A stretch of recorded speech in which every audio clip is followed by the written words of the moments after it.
From beginning to end, cradle to grave, a myriad of merisms can multiply from the multitudinous mixture of mestiza mythos manifest in this manuscript, both mythic and mundane. Woman Hollering Creek, on its surface, is a collection of stories focused on the lives of mestiza and some mestizo people in the borderlands. Combined, I believe some through lines in these experiences build a secret, overarching, hidden story that digs deep as the Dresden Codex and climbs high as the Pyramid of Cholula. The stories of Woman Hollering Creek are atemporal and amaranthine, the ink of its pulpy pages permeating and pouring as they bleed from border to borderland in that Ouroboros of destiny. This is because the book aims to challenge Western notions of time in mosaic hybridity where a plethora of contradictory subjectivities coexist. On page 236 of Borderlands, La Frontera, a new mestiza, Anzaldúa, and I quote, unravels and displaces the official archives of her history.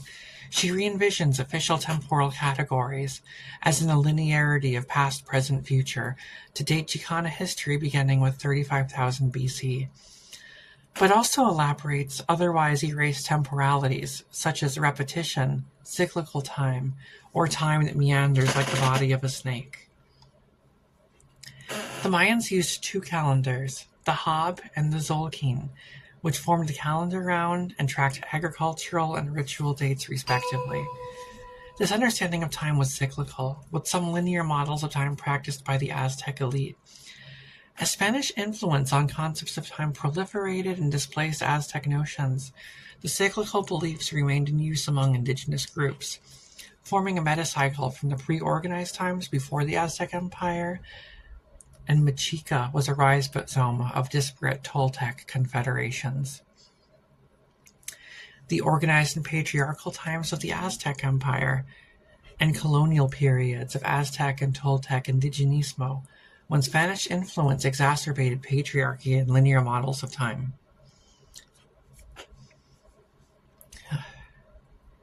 These perceptions of nonlinear time were echoed across the pages, Cisneros wrote, like the notches of the calendar round.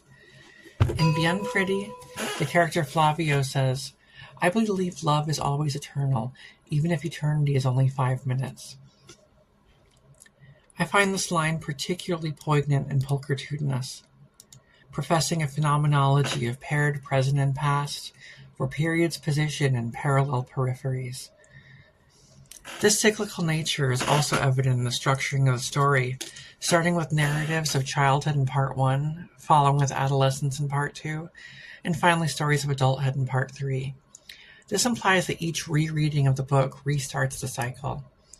This is also evident in the callbacks to previous stories in Bien Pretty, like Flavio being described as pretty like Tristan from Remember the Alamo, or Emiliano Zapata's hands in Eyes of Zapata, or the infidelity from Never Marry a Mexican and One Holy Night. There are many such callbacks in the book, predominantly within Bien Pretty, implying that all the previous times and stages of life in the book coalesce into a nexus temporality in Bien Pretty. A meandering time possible in this book is that every time loops back to the final story.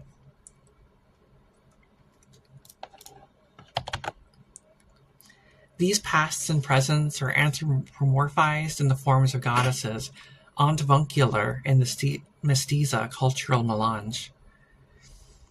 The story has 4 central figures, La Malinche, La Virgen de Guadalupe, La Llorona, and Ixchel.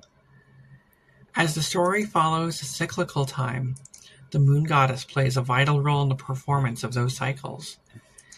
This may be why the fulcrum of the book seems to rest on One Holy Night, initiating the middle part of the book, and names the protagonist Ixchel, the same name as the Mayan goddess of divination, childbirth, weaving reality, and the moon in contemporary worship.